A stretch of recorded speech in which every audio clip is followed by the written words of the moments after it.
मन मन दुसरे चरण संतांची त्यांच्या कृपादाने कथेचा विस्तारो बाबाजी सद्गुरु दास तुका जयांची केली स्मरण होय सकळ विद्येचे अधिकरण ते चिवंतु श्री चरण श्री गुरूंचे ते नमस्कारोनी आता अभिनव वाग विनाशिनी जे चातुर्यार्थ कला कामिनी ते श्री शारदा विश्वमोहिनी नवी मिया मजरुदय सद्गुरुजीने तारिलो हा संसार पुरु म्हणून विशेषात्याद रोविकावरी आता हृदय ह्या पुले चौपाळून या बदे वरी वैस उपावले श्री गुरूंची नमो ज्ञानेश्वरा निवृत्ती उदारा सोपान देवा मुक्ताबाई नमो त्रिभुवन पावनी अदत्रय जननी देवाची हे विठ्ठल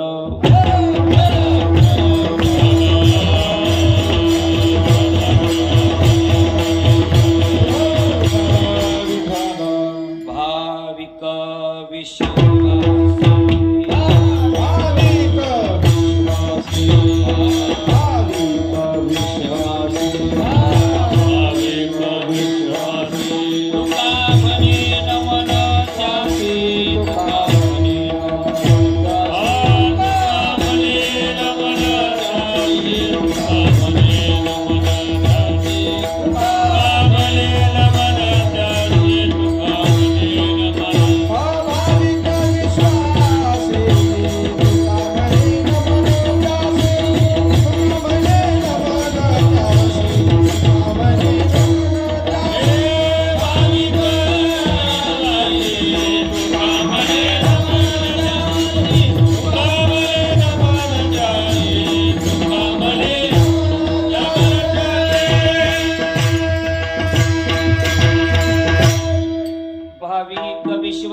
नमो सद्गुरु तुकया ज्ञान दीपा नमो सद्गुरु सचिदानंद रूपा नमो सद्गुरु भक्त कल्याण मूर्ती नमो सद्गुरु भास्करा पूर्ण कीर्ती आता नमो रंग भूमिका कीर्तनी उभे होती लोका टाळ मृदंग श्रुती देका तया माझे नमन दंडवत विठ्ठल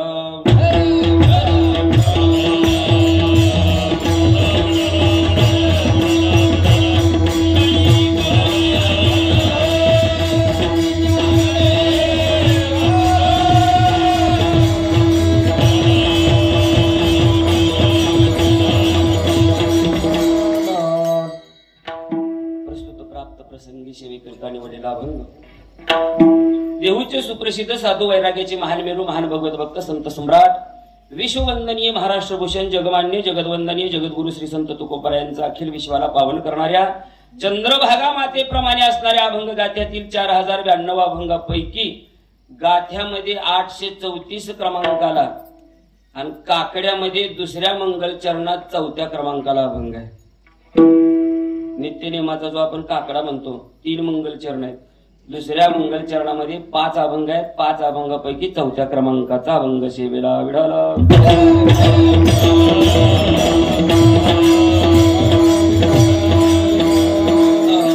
चिंतन मांडण्यापूर्वी 2 शब्दाचा परिहार असा चालत असलेला हा दिव्य आणि भव्य अखंड हरिनाम सप्ताह ग्रंथराज ज्ञानेश्वरी पारायण 16 वर्ष 39व 3 तपाची पूर्तता 4थ्या तपाकडे वाटचाल करीत असलेला हा आपला अखंड हरिनाम सप्ताह आणि त्याच्यामधील आजची ही माझ्याकडे 6व्या दिवसाची ही कीर्तन रूपी सेवा तशी 4थ्या दिवशी होती पण काही कारणास्तव अडचणीमुळे थोडासा बदल झाला आणि हा 6वा दिवस आला आणि त्या निमित्तानं निवडलेला अभंग आहे 5 चरणाचा तुकोबारांचा उत्कृष्ट असा अभंग आहे. अभंगाचा प्रतिपाद्य विषय असा आहे महाराज या अभंगाच्या माध्यमातून निष्ठावान भक्तांच्या काजासाठी भक्तीसाठी त्यांचं काम करण्याकरता जगाचा बाप किती उतावळा होतो हातातली सर्व कामं टाकून त्या भक्तांचं काम कसं करतो आणि मग त्याच्याकरता भक्तांनीही काय केलं पाहिजे याचं सविस्तर वर्णन करणारा अभंग आहे. महाराज म्हणतात देवाचं थोडक्यात देवाचा स्वभाव जरी म्हटलं तरी हरकत नाही. कसा आहे तो बहुतावेळ भक्तीची या काजा भक्तीच्या भक्त भक्ती करतात त्या भक्ती काजा करता परमात्मा उतावीळ आहे आणि तो भक्तांचा मायबाप आहे. होशी केशी राजा मायबापा म्हणून तुकाराम महाराज म्हणतात देवा मी जगाच्या पाठीवर कोणावरच विश्वास ठेवला नाही. पुढे चिंतनामध्ये वेळ मिळाला तर मी विश्वासाबद्दल बोलन. विश्वास कोणावर ठेवावा कोणावर ठेवू नये याचं चिंतन फार धर्मशास्त्रामध्ये गोड आहे. तुकोबाराय म्हणतात, देवा मी तुझ्या पायावर विश्वास ठेवला, तुझ्या पायी मज झालासे विश्वास. आणि आता आस काय राहिली का, म्हणून या आस मोकळली. आता देवाच्या पायावर विश्वास ज्यानं ठेवला त्याला बाकीचे आस करायची काय गरज आहे का? बाकी आस ते असं झालं. पंक्तीला गेलं आणि त्याने बासुंदी वाढली आणि एक भाजीला म्हणला, आका ताक आहे का? येड्या 10 वाट्यात दूध आटवावं लागते तेव्हा 1 वाटी काय होते? बासुंदी वाढल्यावर ताक मागण्याची. तसं देवाच्या पायावर विश्वास ठेवला. आता बाकी गोष्टी इतर गोष्टी सामान्य गोष्टीची अपेक्षा करणं उचित नाही म्हणून तुकोबारा म्हणतात, म्हणून यास मोकळली. आणि हा विचार सर्वसामान्यांना कळाला अशातला भाग नाही. मोठ्यांची यादी दिली याच्यात. तुझा विचार कोणाला कळाला याचा? कोणाकोणाला कळाला? ऋषी, मुनी, सिद्ध, साधक, अपार कळला विचार या तुझा विचार या महान लोकांना कळाला. यादी दिली. आणि कशामुळे कळाला? अविनाशी सुख, जे सुख नाश पावत नाही ते सुख तू त्यांना दिलं. नाही नाशे ते सुख दिले कयास. आणि झाले जे उदास सर्व भावे, जे उदास झाले तुझ्या करता सर्व भावानं, त्याच्या करता तू अविनाशी सुख दिलं देवा. म्हणून मी सुद्धा आता काय केलेले आहे, तुझ्याच पायाची आस धरलेली आहे. कारण एवढं माझ्या मनामध्ये तुझं सुख झालेलं आहे. तुका म्हणे सुख न माये मानसी आणि धैर्य जीवेशी. आता जीवामध्ये म्हणजे हृदयामध्ये मी काय केले, तुझे पाय धरलेले. सरळ सरळ अभंगाचा भावार्थ झाला. सगळी चरण सुटतेली न सुटतेली जाणकार माणसाला संदर्भ लागावून भाव सांगितला. विठ्ठल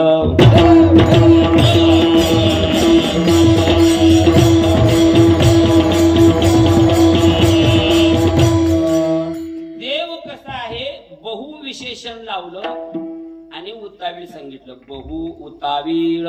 पण कशा करता कोणा करता उतावीळ होतो देव? कोणा करताही नाही. फक्त पंधरवाड्याची एकादशी धरत असेल आणि सप्त्यापुरते पांढरे कपडे घालत असेल त्याच्याकरता देव धावून याला रिकामा नाही बरं का. ज्याच्या अंतःकरणात रात्रंदिवस त्याचं चिंतन आहे, भक्ती आहे, त्याच्या करता देव उतावीळ होतो. हंगामी भजन करणाऱ्यांनी ह्याचा विचार सुद्धा करायचा नाही. असं कोणा करता केलंय का देवानं उतावळेपणा? केलाय का भक्ती करता काम करायला? एखादा दुसरा दृष्टांत पाहू आणि आपल्याला मला जास्त आजच्या अभंगामध्ये चिंतन मांडायचं आहे. तुझ्या पायी मज झाला असे विश्वास. देवाच्याच पायावर विश्वास का असावा? तुकोबारांनी का ठेवला हा महत्वाचा भाग आहे. आम्ही कोणावर विश्वास ठेवतो? धर्मशास्त्र सांगतो, सुभाषितकाराचे श्लोक तुमच्या पुढे मांडून कोणावर विश्वास ठेवावा कोणावर ठेवणे हेही कळलं पाहिजे. कळत नाही म्हणून आपली फसगत होते. म्हणून सुरुवातीला पहिल्या चरणावरती आपल्याला चिंतन मांडत असताना परमात्मेने असं कोणाचं काम केलंय का उतावळेपणानं? त्याच्याकरता सकल भक्त गाथा किंवा सकल संत चरित्रामध्ये एका संतांचं चरित्र आहे. आपल्या धाराशिव पासून 40 किलोमीटर अंतरावर असणारा सोलापूर जिल्ह्यामधला एक तालुका, त्या तालुक्याचं नाव आहे बार्शी. त्या बार्शी तालुक्याला बार्शी नाव पडण्याचं कारणही तसा इतिहास आहे. तिथं भगवंताचं मंदिर आहे. मंदिर कशाचं आहे? भगवंताचं आहे. जुने लोक सांगायचे की जुने वारकरी एकादशीचा उत्सव पंढरपूरला करायचे आणि द्वादशी बार्शीला साजरी करायची. एकादश झाली की काय असते? बार्शीला द्वादशी व्हायची म्हणून तिचं नावच बार्शी पडलं. हा इतिहास आहे बरं, माहिती असावा. आणि तिथं भगवंताचं मंदिर आहे, भलं मोठं मंदिर आहे. कुणी गेले असतील ते बघा.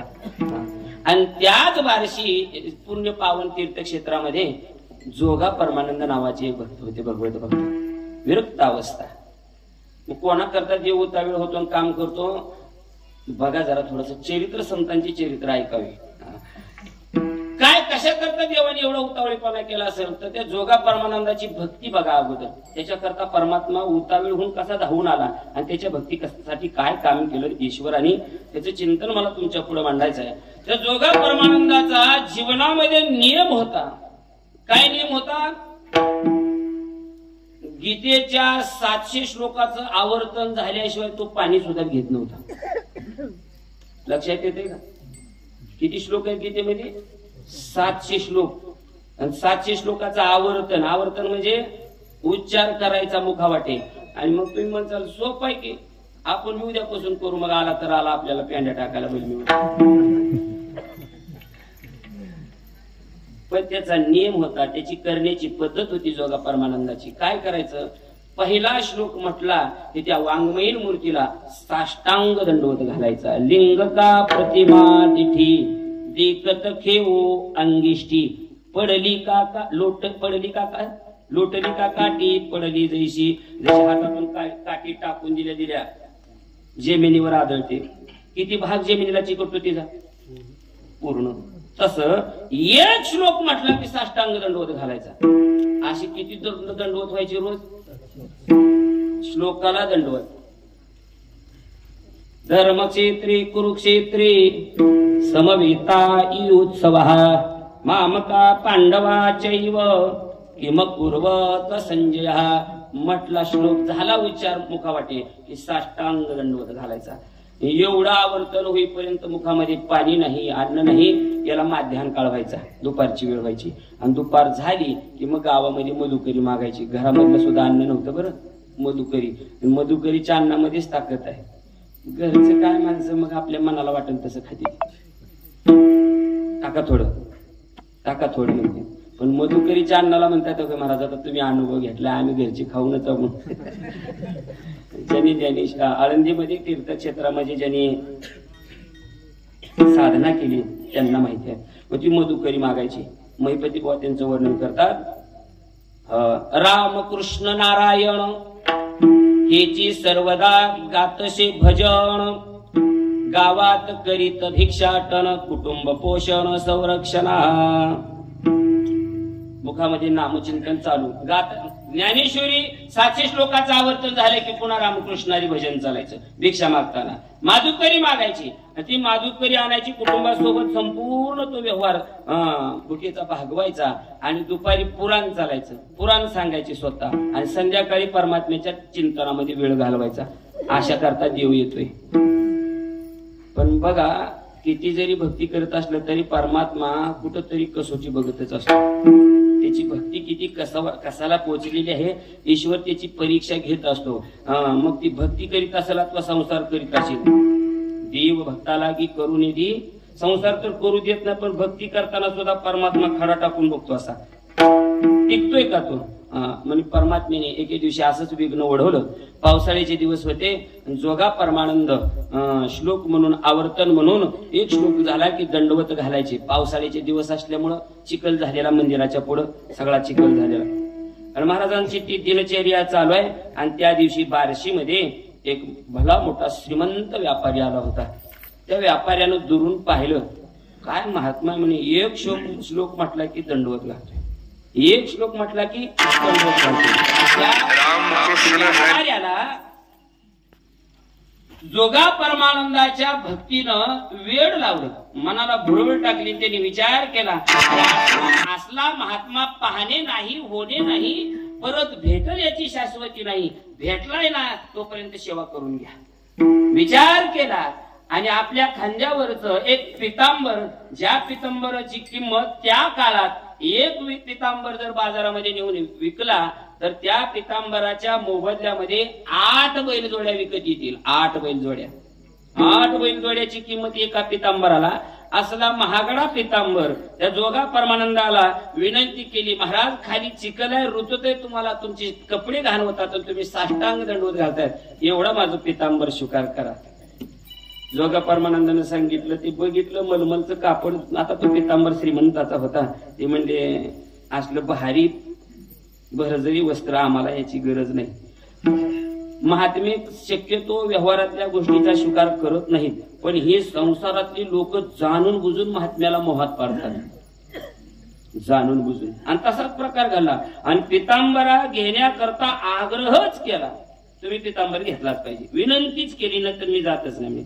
शेवटी मग महाराज जोगा परमानंदाना नाविलाज झाला. तो पितांबर घेतला आणि पितांबर घेतला आणि काशीला गुंडाळला, कमरेला गुंडाळला. भारी पितांबर होता तो. आणि तो व्यापारी आपला आपल्या व्यापाराकरता दुसऱ्या गावी निघून गेला. पण झालं काय, त्या दिवशी दररोज दुपारी माध्यानाच्या वेळेला 700 श्लोकाचं आवर्तन व्हायचं. पण माध्यान काळ उलटून गेला, माधुकरी मागून आणायचं, भोजन करायची वेळ विसरून गेली तरी 700 श्लोकाचं आवर्तन होईना. कशामुळं कळालं तुम्हाला? महाराजांचं लक्ष सारखं कशाकडे चाललं? आपल्या दोताराला बुका लागल पाहिजे, म्हणजे त्या पितांबराला चिखल लागल, पितांबर घाण होईल, याच्यामध्ये काय करू लागलं? लक्ष तिकडे चालल्यामुळे आवर्तनाची जी स्पीड होती, आवर्तन म्हणण्याचं जी काय चिंतन होतं ते थोडस सावकाश होऊ लागलं आणि वेळ चालला. आणि जोगा परमानंद स्वतःवरच रागावले.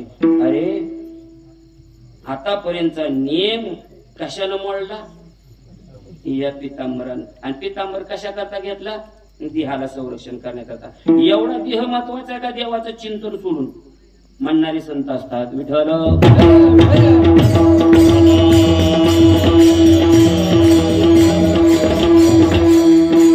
माझ्या देहापेक्षा ईश्वराच्या चिंतनापेक्षा माझा देह महत्वाचा आहे का? म्हणजे काय करायचं? याला शिक्षा दिली पाहिजे, दिलीच पाहिजे. मग काय करायचं? एवढं चिंतन विचार करायचं. अर्धे श्लोक झाले नव्हते, 350 श्लोक झाले. दुपार तर होऊन गेली, अजून 350 श्लोक आहेत. पुढची दिनचर्या कसं करायचं? रागावले ते जोगा परमानंद महाराज. आणि एक शेतकरी बैल घेऊन जात होता, बैलजोडी. खांद्यावरती त्यानं ते शिवळ टाकलेलं, जू काय असतं का आपल्या म्हणतात, जू शिवळ, त्याला काहीतरी आऊत आणायचं होता. फक्त खांद्यावर शिवळ आणि हातामध्ये दावे कासरी काय घेऊन चालला होता तो. जोगा परमानंद म्हटले, त्या शेतकऱ्याला थांबवलं. म्हणजे दादा ये ना इकडे जा.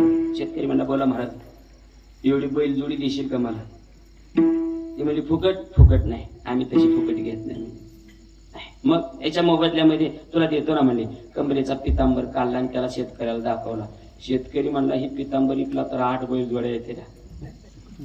आणि पितांबर किती बैलजोडीवर मिळालाय? एका बैलजोडीच्या किमतीतच मिळाला. देऊन टाकला पितांबर. म्हणजे महाराज हा बैल दिले, हे बैलजोडी घ्या म्हणे तुम्हाला. आणि पितांबर महाराजांनी देऊन टाकला. निघाला शेतकरी. निघाले जोगा परमानंद म्हणतात, दादा थोडं माझ्यासाठी एक काम करतो का? करतो ना म्हणले. ते आता सगळं बाजूला ठेव आणि चराट घे म्हणले. चराट, दावे, कासरी. आणि काय करायचं? माझं शरीर करगच्च बांधायचं आणि त्या ज्वालाही दावं बांधायचं. आणि मग काय करायचं? माग सरकून बैलाला 2-2 धडाके द्यायचे. ओवे महिपती बुवाची. आता क्रोध साहूनी मनी आसूड मारिजे वृषभाला गुणी, मग तो जाईया पुण्या सदनी, न धरी म्हणी भय काही. मग घरला निघून जा. 2-2 दणके जे म्हणजे चाबकान, आसूड म्हणजे चाबूक. आणि ती बैल तरुण वयातली होते. डाव्यानं बांधलं शरीर आणि ते ज्वाला बांधलं. 2-2 धडाके बैलाला दिल्यावर असे बैल ते उधळले शेपटवरती करून अरण्यामध्ये. बस शरीराचं काय झालं असेल मला सांगा? त्याचं वर्णन पुढे एका ओळीमध्ये दिलं. अस्थि झाल्या जीर्ण, त्वचा झाली जीर्ण, अस्थि शरीरा राहिल्या जाण, निमिष मात्रे जाईल प्राण, एवढे निर्याण मांडले. आता 1 सेकंदामध्ये प्राण जाईल. चमडी जशी माझ्या धर्मवीर संभाजीराजाची सोलून काढली होती त्या औरंग्यानं 40 दिवसामध्ये चमडी, तशी चमडी राहिलीच नाही. बैल का आता कशी पोटीत काट्या कुपाटीत दगडात महाराज जंगालात आपटत जात. सगळी शरीराची चमडी त्वचा जीर्ण झाली आणि शरीरामध्ये रक्त राहिलं नाही ना, मांस राहिलं नाही, फक्त हाडं राहिली. निमिष मात्रे जाईल प्राण, एवढे निर्याण मांडले. एवढी भक्ती करावी लागते आहे. तेवढ्या त्यांच्या करता देव उतावळा होतोय. आणि मग एवढे बैल बांधलेले, एवढं माग आदळत आपटत चालले, शरीराचे हाला पेट व्हायले. पण ध्यान देऊन चरित्र ऐका, तरी मुखामध्ये गीतेच्या श्लोकाचं आवर्तन बंद नव्हतं. शेवटी बैल अरण्यात जाऊन थांबले. महाराजांचा बी शेवटचा श्लोक आला. यत्र योगेश्वर कृष्णो यत्र पार्थो धनुर्धरा. हा श्लोक आला. श्लोक म्हटला पूर्ण आणि मनोमन साष्टांग प्रणिपात परमात्म्याला घातला. एकदा उघडलेले डोळे मिटले. देवा आता देह जावो अथवा राहू.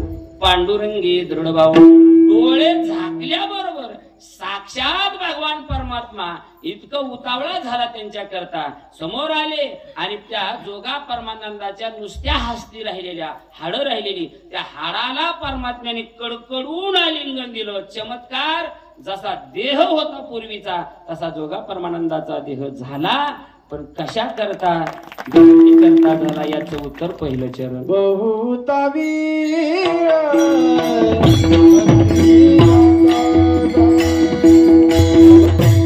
अशी भक्ती करणाऱ्या भक्ता करता परमात्मा बहु उतावीळ आहे आणि त्यांच्या करता मायबाप होऊन धावून येतो आणि त्यांच्या जीवनातली संकट दूर करतो. बहु उतावीळ भक्तीची आकाजा होशी केशी राजा माय बापा.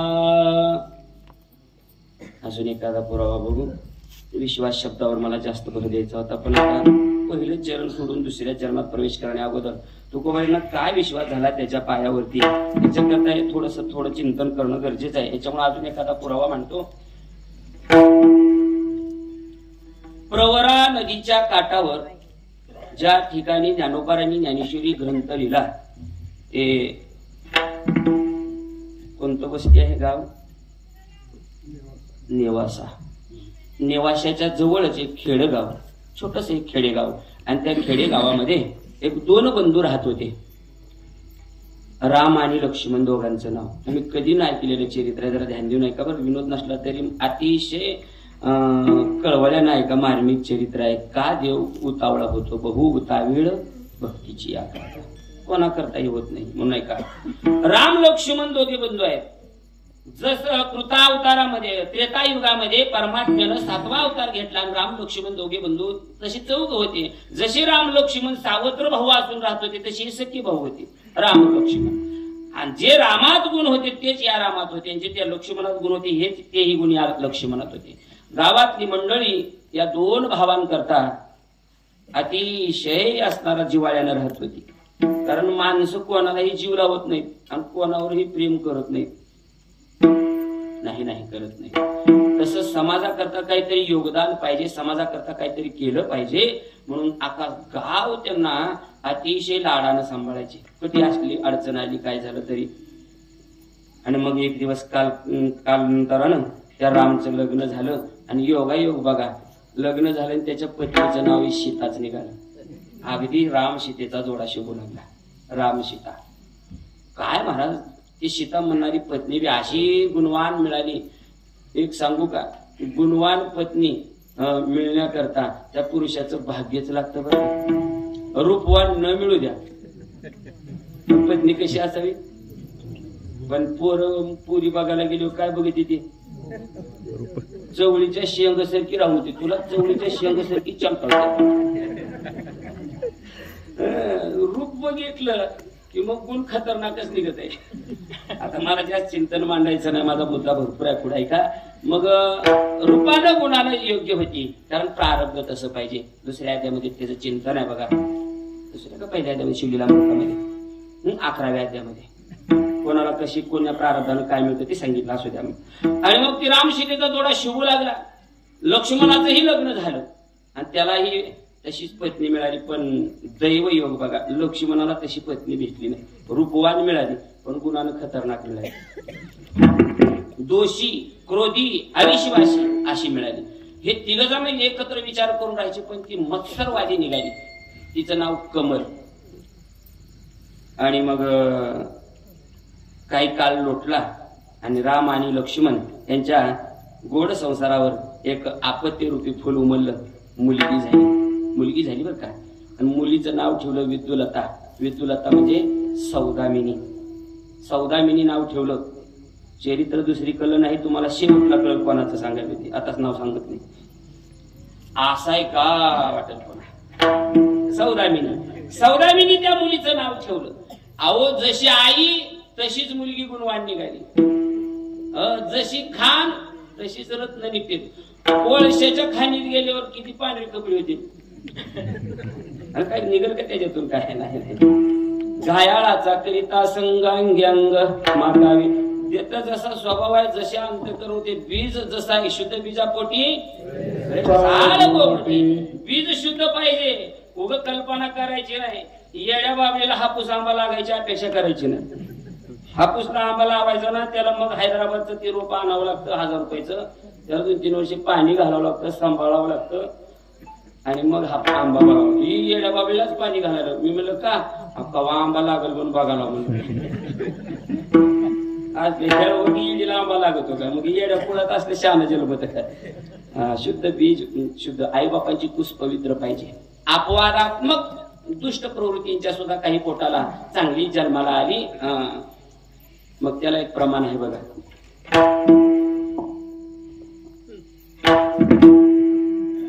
विठ्ठल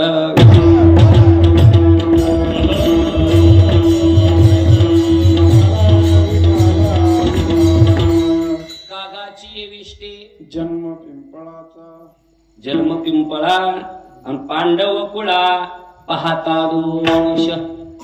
कावळ्याच्या विष्टेमध्ये पिंपळाचा जन्म आहे आणि विभूती योग सांगितला. वृक्षामध्ये मी कोण आहे म्हणतात भगवान परमात्मा? वृक्षानाम आश्वस्तम. आश्वस्त म्हणजे पिंपळ. वृक्षामध्ये पिंपळ नावाची माझी विभूती आहे. आणि पिंपळाचा जन्म कशातून आहे? या आता नर्सरीतले कुठून आणाली ती कोणी पिशवीत भरून ती माहिती नाही. पण पिंपळाची झाडं कुठं उगवतात? भिंतीच्या सांदीत, खापारावर, झाडावर का ती कावळ्यानं खावं लागतं बी आणि त्याच्या विष्टेतून बी पडलं की पिंपळ उगवतो. कागाची या विष्टे जन्म पिंपळा. अपवादात्मक आहे, मग तिकडे विषय मांडायचा नाही. तशी ती सौदामिनी पवित्र आईसारखी गुणी निघाली, सद्गुणी निघाली. आणि मग ही मत्सरवादी होती, कमल सवत असणारी. तिला हेवा वाटू लागला, हिलाच कशी मुलगी झाली माझ्या अगोदर, कसं काय गुणवान लेकरू झालं. असल्यात बाया तशा एकमेकाचा मत्सर करणाऱ्या. आणि तिला बी मुलगी झाली आणि तिचं नाव विमल ठेवलं. माय कमल, पोरगी विमल. पुढी न हो बरं. तर काही काय जणाला लगेच आठवलं असेल 20 रुपयाला 3 महाराजा राहावा असा. आपल्या सगळं ग्रंथातलं सांगाले बा. कमल विमल एवढं ध्यानात ठेवा तुम्ही. श्याम आणि मग ती कमल आणि विमल जन्माला आली. आता जशी माय होती तशी बी दुर्गुणी निघाली ती बघा. ही कमल असणारी काय करायची? मत्सर करायची, विरोध चालायची. तिच्या पतीला म्हणजे लक्ष्मणाला पटायचं नाही. हे तिघं एका विचारानं राहायचे. काय करावं पत्नी अशी लाभली. होतं काय काय जणांच्या जीवनामध्ये नावीला जण असली गळ्यात लोणणी पल्लीवर सांभाळावी लागतात. लय अवघड आहे. जाऊ दे आता, कशाला काढत नाही बाकी. जाऊ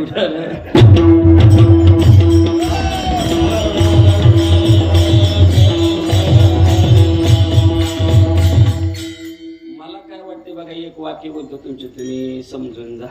मला एकच वाटते, लोकांच्या ताटातलं कुसळ बघण्यापेक्षा माणसानं आपल्या ताटातलं दुसऱ्याचं इचकिण्यापेक्षा आपलं इचकून बघा.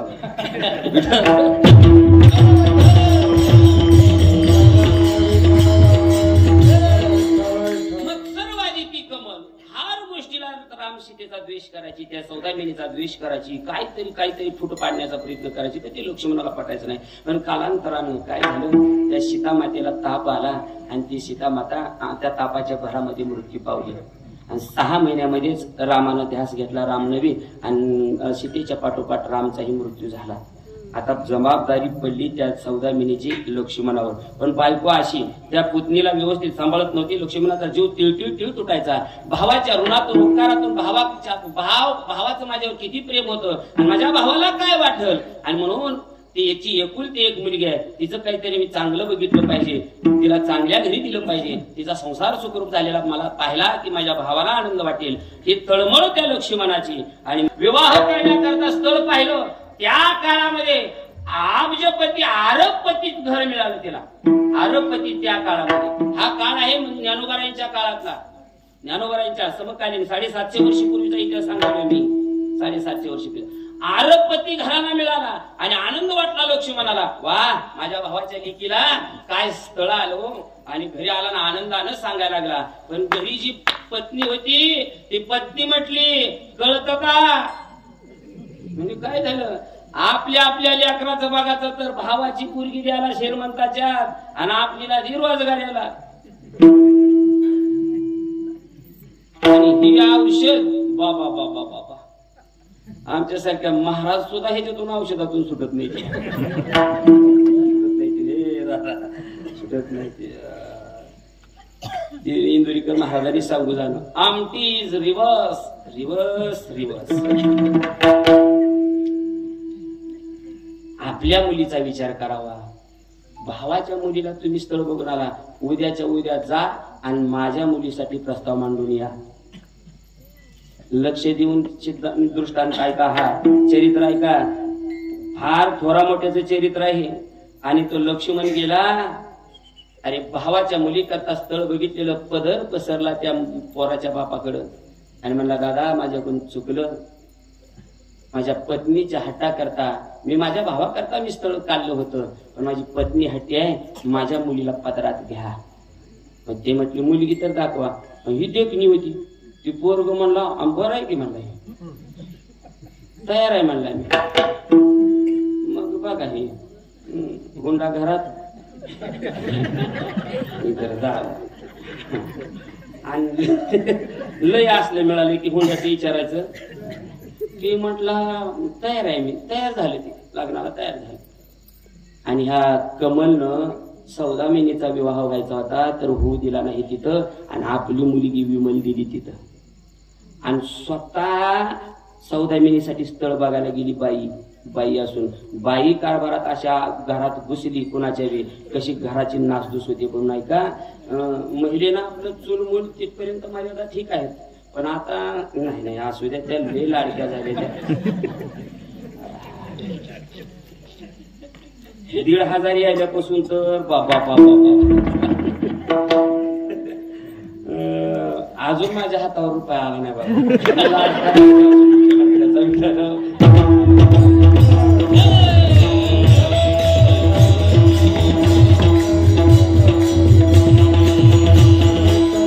लक्ष्मणाची पत्नी कमल नावाची या सौदामिनी करता पुतणी करता स्थळ बघायला गेली. ऐका, आणि नेवासी क्षेत्राच्या ठिकाणी गेली आणि ब्राह्मण कुळामधला एक तरुण चेहऱ्यावरती तेजपुंज असणारा पुतळा असा तरुण पाहिला आणि तिनं तो पती म्हणून सौदामिनी करता निवडला. का निवडला त्याचं कारण आहे का, त्याचा इतिहास तिनं बाहेरच्या माणसाकडून ऐकला होता. कारण त्या तरुणाला जो मुलगा पाहिलाय सौदामिनीसाठी, जो तरुण आहे नेवासी क्षेत्रातला, त्याला क्षय नावाचा रोग होता. हिचा विचार होता याला मुलगी द्यावी, आणि वर्ष 6 महिन्यामध्ये ही निघून जाते आणि ही काय होते, विधवा होते. असा विचार करणाऱ्या मायानो जरा ध्यान द्या घरामध्ये. अनेकाच्या घाते मानिता संतोष, सुख दुःख दोष अंगा चढे. आपण लोकांचं वाटोळ करायला गेलो, आपलं वाटोळ झाल्याशिवाय राहते का. एक दृष्टांत सांगतो याच्या करता. एका कुंभाराच्या घरी बोकड आणि गाढव होतं. गाढव बोकड आणि मग ते बोकडाला चांगलं खापरी पेंड चारा आहे, सारायचं सगळं, आणि गाढवाला ओझं व्हायचं त्याला टाकवटलं टाकायचं. मग संध्याकाळी बसले होते. गाढव बोकडाला म्हटलं, गाढव म्हणायला मजा यायला का म्हणला तुझी, कस काय का म्हणा धंदा खापरी पेंड तुला. व्यवहारात सुद्धा अशा बऱ्याच जणाला खापरी पेंडी चालू आहे. त्या काम करणाऱ्या मरा लागली रात्रंदिवस, आणि खापरी पेंडी इकडंच वेगळंच खायला. गाढव म्हणलं तुला खापरी पेंड म्हणलं काय, हे कंटाळाला म्हणला ह्या वजाचा, मालक चारा नीट टाकत नाही, टामावर पाणी पाजत नाही. बोकड म्हटलं सुटायचंय तुला याच्यातून, या वजवाण्यातून सुटायचंय. मग म्हणला सुटायचं. कुणीही काहीही सांगितलेलं ज्याला पटतं त्याला गाढव म्हणावं. गाढवाला गोष्ट पटली, कोणाच ऐकावं काय नाही. गाढवाला गोष्ट पटली म्हणजे सुटायचंय. मग काय करायचं, मी युक्ती सांगतो म्हणला. बोकड म्हणला मी युक्ती सांगतो तसं करायचं, उद्यापासून तुला माझ्यासारखं बसून व्हायला सोपं आहे की म्हणजे. मग काय करायचं, गाढवाला बोकड युक्ती सांगायला, उद्या मालकानं वजन टाकलं की मुदाम पाय घसरून पडायचं. पडले की थोडं पायाला गुडघ्याला लागते, लंगायचं. लंगले की मालक म्हणते ह्याला चालाली नाही, बसून खाऊ घालते. गाढव म्हणलं येड्या, एवढी साधी युक्ती असून मला सुचली नाही, म्हणून तर लोक आतापर्यंत मला गाढव म्हणत नसतील. काय विचार सोपा आहे ना, साधी गोष्ट आहे. मला का कळली ना सर बरं. खरं तर हाय ही न कळणं सुद्धा माझा काय आहे, माझा काय आहे त्यात गाढवपणाच आहे. मग ते दुसऱ्या दिवशी त्याच्यावर बोजा टाकला. हे गाढव म्हटला निबर पडायचं म्हणलं. त्यानं सांगितलं उगं पाय मोडतो आपण साधं पडायचं ना म्हणलं. ही गाढव असते असं निबर पडलं वर्गणीच्या फासोळ्यात बोलल्या. आणि का जगाते मानिता संतोष लोकांचं वाटोळ करायला गेलो. आपलं कसं होतंय हे बघा, कारण बोकड लय चिडून होतं गाढवावर. गाढवाचं वाटोळ करायचं होतं म्हणून फाटाळपणाने युक्ती सांगितली होती ती. आणि मग त्या कुंभारदादाने ते गाढव म्हणजे आता काय करावं, फासोळ्या मल्या का म्हणजे ह्याच्या ते डॉक्टरकडे नेलं. डॉक्टरनं चेक केलं, सगळं तपासलं. कोणाला? गाढवाला तपासलं. सगळी डिग्री काय लागली, ताप पीप सगळा तपासला. आणि मग डॉक्टर म्हणला, आणि कुंभाराची मिठी एकच, डॉक्टर साहेब काही बी खर्च येऊ द्या, काही करा, पण माझं गाढव, माझं पोटच त्याच्यावर आहे. माती बंद झाली, गाडगी बाजारात न्यायची बंद झाली, सगळं बंद झालं. माझं गाढव उठावं एवढं, काही बी करा. त्याची ती चिव आली, दया आली कुंभाराची. डॉक्टरने सगळं बघितलं त्याची अवस्था. डॉक्टरने सांगितलं, कुंभार दादा 8 दिवसात गाढव ठणठणीत करतो, पण त्याला एक औषध करावं लागेल. कुंभार म्हणला काही बी औषध सांगा, आणि कुठून बी आणा लावा. कर्नाटक मध्ये जायला लावा त्या कोरमुंडोळीला, काय कुठून बी आणा लावा, पण मी करतो. पण माझं काय झालं पाहिजे, गाढव उठलं पाहिजे. औषध सांगा. आता ध्यान देऊन गाढवाला औषध काय सांगितलं डॉक्टरनं. डॉक्टर म्हणला काय नाही करायचं, बकऱ्याच्या काळजाचा लेप जर ह्याच्या जखमेला लावला, बोकडाच्या काळजाचा लेप जर ह्या गाढवाच्या जखमेला लावला, 8 दिवसात गाढव. आता काय बोकड आणायला पाठवता पाठवून द्यायचं होतं.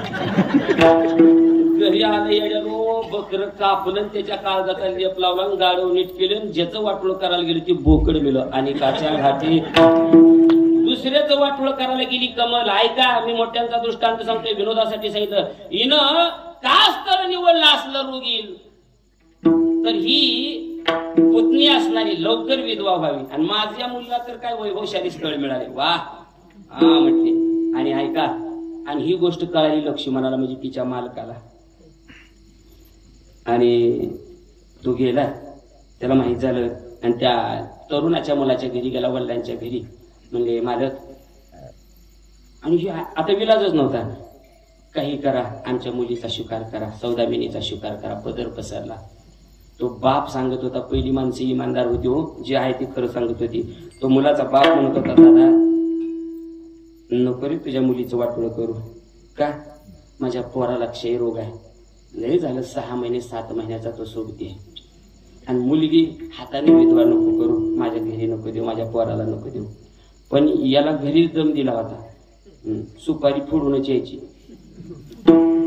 जायचं काय करून यायची, लय ऐकावं लागतं. मग ते म्हणला सुपारीच फोडायची. ते म्हटला गडगडा पायावर लोळायला, काही करा पण माझ्या मुलीला स्वीकारा. विलाज नव्हता. मग ते स्वीकार केला. लग्न झालं थाटामाटामध्ये. सौदामिनी दिली तिथं. आणि त्या तरुण ब्राह्मण युवकाचं, तरुणाचं नाव आहे सच्चिदानंद बाबा. काय नाव आहे? सच्चिदानंद बाबा. त्यांच्या पत्नीचं नाव सौदामिनी. थाटात संसार चालू झाला. पण इकडं ऐका, लोकांचं वाटोळ करायला मी एकच दृष्टांत म्हणला, अशी भरपूर आहेत माझ्याकडं, पण तुम्हाला कळावं बाद झालं. तोंडी लावाला पंक्तीला ठेसा केला. मला लय जण म्हणजे कीर्तन उभारायचे, महाराज असा झनाट वेध झाला पाहिजे. मग पंक्तीला एका ठेसा होता. असा कसा होता? झनाट ठेसा होता. मी ते जणांनी विचार केला, असा कवा झनाट मिळाला नाही, कायच खाल्लं नाही. काय खाल्लं? अहो 8 दिवस डबड फुललं नाही. मग सारखं विनोद म्हणजे हे ठेसाच आहे. पण तोंडी लावायला कवा तर मी आहे की तेवढ्यासाठी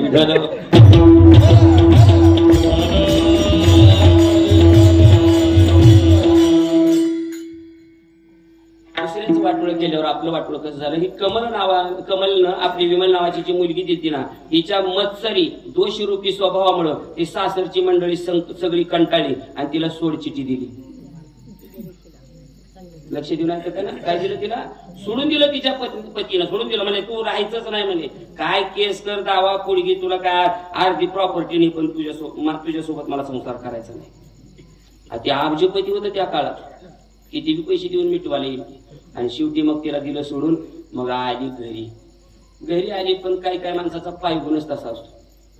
जिनं नवऱ्याच्या घरी नीट नांदी नाही, सोड चिठ्ठी घेऊन आली, ते आता बापाच्या घरी आल्यावर बापाला माय बापाला सुख लागू देईल. काही काही माणसं अशी आपल्या आपणच आपशकुनी असते, दुसऱ्याला आपशकुनी म्हणते ती. एका घरात सासू बोलत होती सुनाला, ही पांढऱ्या पायाची पाला आली म्हणून आमच्या घरात असं झालं. मी म्हणलं तू कुठं तांबड्या पायाची निघाली?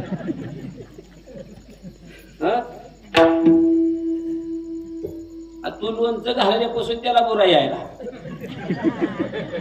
तुला दिसला, आणि त्या सुनाला नाव ठेवून काय उपयोग आहे? आणि हिचा पायगुण असा, त्या विमलचा घरी आली. हा लक्ष्मण कमल दादा हिच्या पायगुणानं यांच्याजवळ काय होतं, थोडंफार धन दौलत काय असेल, घरदार सगळं गेलं. दुपारच्या जेवणाला एक टायमाच्या अन्नाला मोतात झाली. आणि शेवटी लक्ष देऊन कान उघडे ठेवून ऐका, ज्या मुलीचं वाटोळ करण्याकरता रोगी नवरा पती बघून दिला, त्याच मुलीच्या घरी जाऊन राहावं लागलं त्या कमलला आणि विमलला. कमलला आणि विमलला कोणाच्या घरी राहावं लागलं? सौदामिनीच्या घरी जाऊन राहावं लागलं. तिथं गेल्यावर तर खोड जावी, पण ती असे काही स्वाभाविक माणसं आहे, ते सुंब जाळला पण तिळ जळत नाही म्हणून. अशी काही काही मेल्यावर सुद्धा काही जणांचा स्वभाव जात नाही. काही माणसं जिवंत असताना गावाला सुख लागू देत नाही, त्याच्यात नवल नाही. मेल्यावर काही लोकांनी जिवंत असतात, मेल्यावर लोकांना सुख लागू दिलं नाही.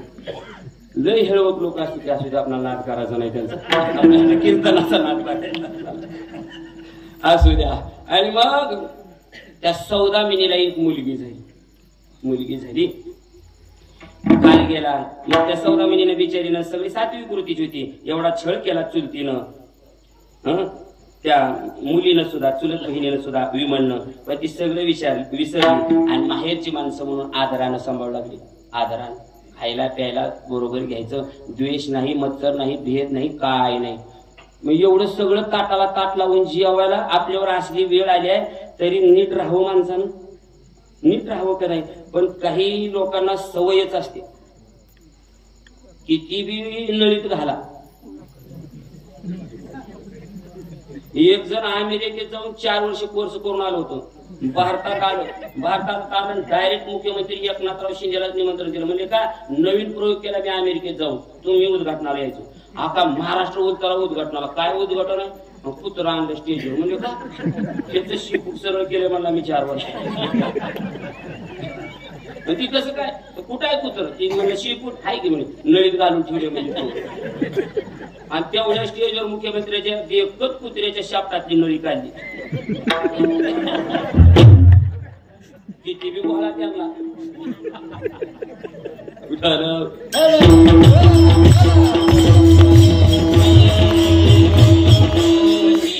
सौदामिनीला त्रास देत होती कमल आणि विमल. माझा दृष्टांत आहे का, त्रास देत होती. आणि तिनं बरोबर शिहेरलं होतं. काही काळ गेला आणि सच्चिदानंद बाबा क्षय रोग असल्यामुळं मृत्यू झाला, मरण पावले. आणि पूर्वी काळ होता पती बरोबर सती जाण्याचा, आणि सौदामिनी सती जाण्याकरता निघाली. छोटस ते लेकरू व 1.5-2 वर्षाची मुलगी होती, अशी कवटाळून रडत होती. तरी ह्या मायलिकीने हिसकावून घेतलं लेकरू. काय वाटलं असेल आईच्या अंतःकरणाला, तेवढं सुद्धा दुःख सहन केलं त्या सौदामिनीनं. असू द्या, माझ्यावर वेळ आली आहे, असू दे, सहन केलं. हातातलं लेकरू हिसकटून घेतलं. पतीच्या निधनावर याने दुःख सुद्धा व्यवस्थित करू दिलं नाही. या मायलिकीने दुःख सुद्धा व्यवस्थित करू दिलं नाही. आणि ही पतीची प्रेतयात्रा चालली महाराज. 20व्यापर्यंत गेली आणि 20व्याला प्रेत टेकलं. आणि रस्त्याच्या कडेला झाडाखाली बघितलं तरी तेजपुंज सूर्यासारखी 4 पुतळे दिसले. निवृत्ती दादा, ज्ञानदादा, सोपान काका आणि मुक्ताबाई. सती जाणारी ती पत्नी सौदामिनी. तिने विचार केला, गेलाय पती, आता क्षणात मलाही जायचं आहे. जाता जाता साधूचं दर्शन घ्यावं, साधूच्या पायावर विश्वास ठेवावा. विश्वास ही आई दृष्टांत पुन्हा पुढे ध्यानात राहू द्या असाच. आणि गेले आणि ज्ञानोबारायांच्या निवृत्तीदादाचं दर्शन घेतलं. ज्ञानदादाच्या पायावर स्पर्श केल्याबरोबर ज्ञानोबारायांच्या मुखातून शब्द गेले, सौभाग्यवती भव. सौभाग्यवती भव शब्द गेल्याबरोबर सती जाणारी सौदामिनी विचारते, महाराज हा आशीर्वाद या जन्मातलाय का पुढच्या जन्मातलाय? या जन्मातलाय का पुढच्या जन्मातलाय? ज्ञानोबा म्हणले मी ज्ञान आहे आणि माऊली आहे मी, आणि हा कशामुळे तुला वाटतो असं? नाही म्हणले का वाटतं? हा ग तुला याच जन्मातला आशीर्वाद आहे. मग कशामुळे तुला असं वाटतं? त्यावेळेस तिनं रोडवरती विसाव्याला ठेवलेल्या प्रेताकडे बोट दाखवलं आणि सांगितलं, महाराज ते प्रेत माझ्या पतीचा आहे आणि त्यांच्याबरोबर मी सती जायला निघाली. माझा मालक मेला आणि तुम्ही आशीर्वाद दिला सौभाग्यवती भाऊ. ज्ञानोबा म्हणजे मी दिलेला आशीर्वाद आहे. कुठं आहे तुझ्या पतीचं प्रेत? चल म्हणले. आणि चल म्हणल्याबरोबर ज्ञानोबा जवळ आले. आल्यानंतर सच्चिदानंद बाबा नाव काय आहे? सत चित आणि आनंद हे कधीच मरत नसतं. ज्ञानोबांनी काना सांगितलं सत चित आनंद. बाबा हे सत चित आनंद स्वरूप मरत नसते. का नाटक करायला? उठा उठा म्हणल्याबरोबर झोपेतून उठावं तसं ताटीवर सच्चिदानंद बाबा उठून बसले. हे कशामुळं? तर या सौदामिनीच्या भक्तीमुळं. म्हणून तुकोबा या अभंगाच्या पहिल्या चरणात म्हणतात,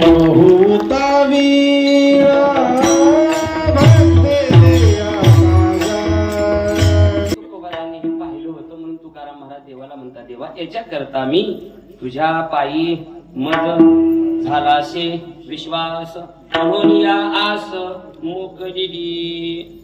आता काही जाणकार श्रोते म्हणतील, महाराज तुकोबारांनी म्हणण्यापेक्षा तुम्ही दुसऱ्याची दृष्टांत सांगितले. तुकोबारांच्या जीवनामध्ये असा काय प्रसंग पडला का की देवाच्या पायावर त्यांना विश्वास ठेवावा लागला? ठेवावा लागला म्हणजे होताच हो, पण तुम्हाला आम्हाला जगाला दाखवण्याकरता असा काही प्रसंग घडला का की तुकोबारांनी देवाच्या जीवनातला एक छोटासा दृष्टांत म्हणतो. बऱ्याच जणांनी ऐकले ह्या 4-8 दिवसामध्ये, पण ज्यांनी ऐकले ते ह म्हणून ऐका.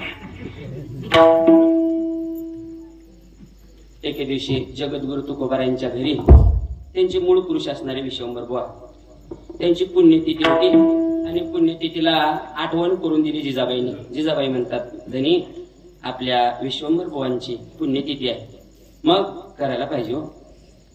आवले कशानं करायची ग? 2 वर्ष दुष्काळ पडला आणि 1 वर्ष पाऊस काळ झाला. 2 वर्ष पाऊस न पडल्यामुळे जमीन पिकली नाही आणि 1 वर्ष जास्त पाऊस पडल्यामुळे पिकली नाही. मग आता घरात तुला मला खायला काय नाही आणि पुण्यतिथी कशी करायची? जिजाबाई म्हटल्या, काही करा, रानात जा, रानातल्या रानभाज्या आणा, त्या भाज्या आणून कांडा कुटा करून 4 वारकरी जीव घालू, अशी म्हणणारी भारतीय संस्कृतीमधली ही आपली स्त्री आहे. आणि काही काही श्रीमंताच्या घरच्या म्हणते, नका त्यांचं कशाला करायचं, त्याची वैभव खाती का संपत्ती प्रॉपर्टी? सासू सासऱ्यानं कमवलेली प्रॉपर्टी गाजवायला हक्क पाहिजे, पण सासू सासऱ्याची पुण्यतिथी म्हटलं की हिला नको वाटत. तुकाराम महाराज म्हटले, जिजे काय करावं?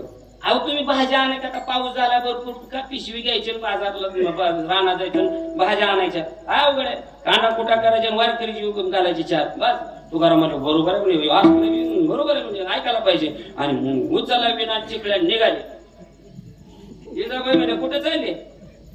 म्हणजे बाजारला, आणि चिकल्या घेऊन. म्हणजे मला बाजारचा संबंधच नाही माझ्या जीवनात. तुकाराम महाराजांनी बाजारच केला. तुकाराम महाराजांनी एकदाच बाजार केला, पण लय अंगलट आला.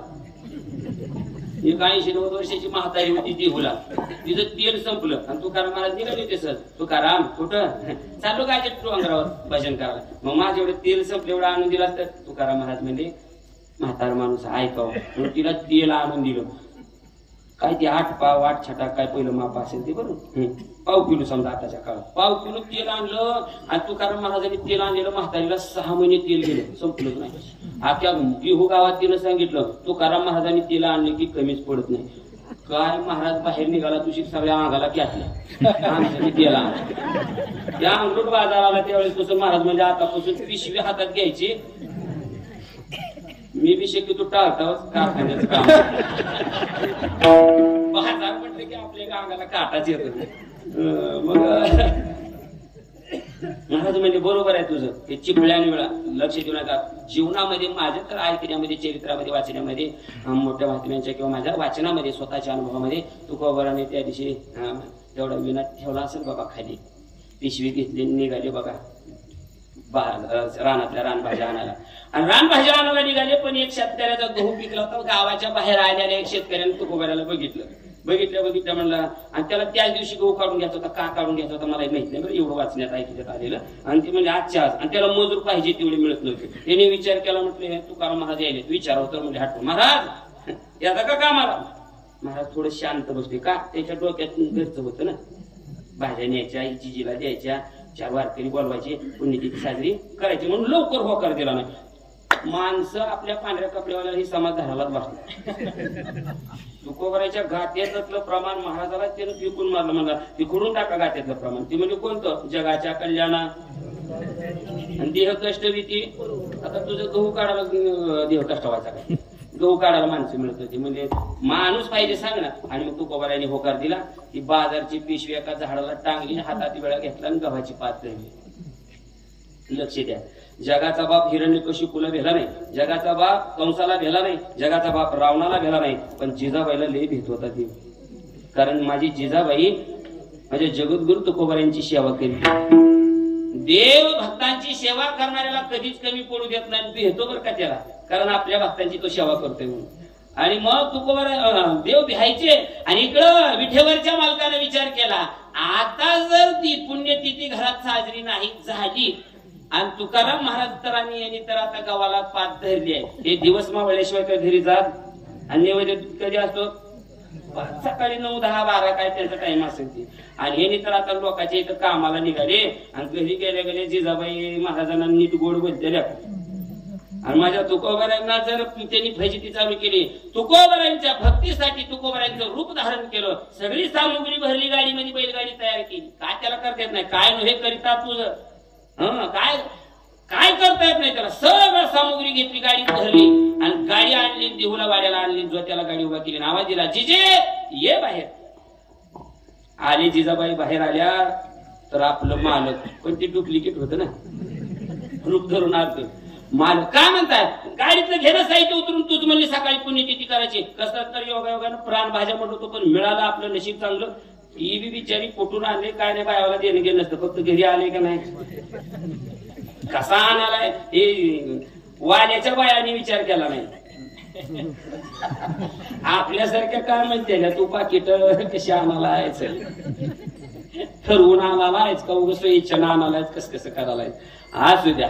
जिजाबाईंनी फक्त खालीवर 2दा बघितलं तुकाराम महाराज, पळतच घरात गेली बाजार उतराय सोडून. देहवाऱ्यावर अंबाबाईचा फोटो होता आणि अंबाबाईच्या पाया पडली. हो काही सगळा खेळ, एक पांडुरंगाचा भक्त आणि घरात. आणि मग जिजाबाई म्हणजे अंबाबाई माय बरं माझ्या मालकाला गुण आणलीच ग, बोकीची बोगण्यात आमच्या घरात झाली.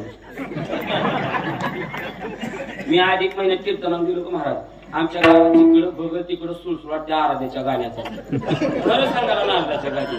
आणि मला बाहेरून खबर लागली आमच्या जिजाबाईच्या अंगात पांडुरंगालाच हात जोडले. देवा म्हणलं मला पाटावर बसायला येत नव्हतं, तेव्हापासून मी आपा महाराजाबरोबर रामायण वाचायला. अजून माझ्या स्वप्नात आला नाही. अल्ला का ते 8-10 दिवस दात घासीत नाही, हेळवत नाही घासते आहे, पण कसं तिच्या अंगात गेला मिळालं.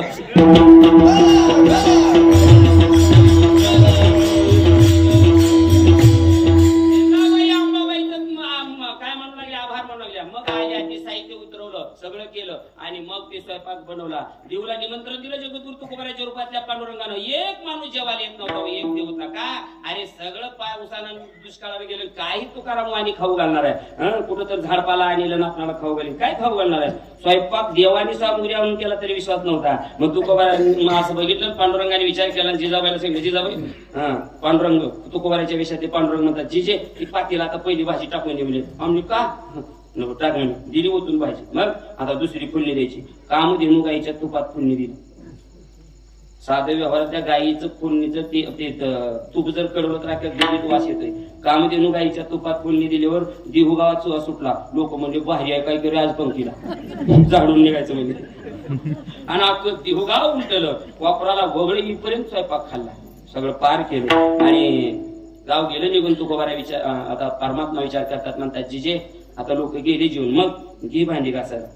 तुम्ही बी हा माग एवढी तुला इच्छा होतीच काय आता ही कुठं नेऊ इंद्रायणीच्या काठावर नेऊन 2 जण मिळून काय करू भांडी देऊ अजून एकदा आंबाबाईकडे गेल्या म्हणजे आंबाबाई माया आता तर लय चांगला गुण दिला मी मला भांडी घासू लागायला म्हणजे त्यानं कवा टाळणीला चिपळ्या खाली टाकल्या नाही तर काय करायला भांडी घासू लागायला अरे हा जगाचा बाप होता माझ्या तुकोबारांच्या भक्तीसाठी इंद्रायणीच्या पात्रामध्ये जगाचा बाप खरकटी भांडी धुत होता खरकटी भांडी बहु तावीळ भक्तीची आकाश आहे तरी बसते ते जगाचा बाप खरकटी भांडी धुत होता पण इकडं जरा कॅमेरा फिरवा आता गहू काढायला गेलेले तुकोबाराला झाकाळ पहिली 3 सांजेची वेळ झाली आणि 8-9 मजुराला व्हायचा ते गहू काढायचा तुकोबाराने 3 मजुराचं काम केलं इमानदारीनं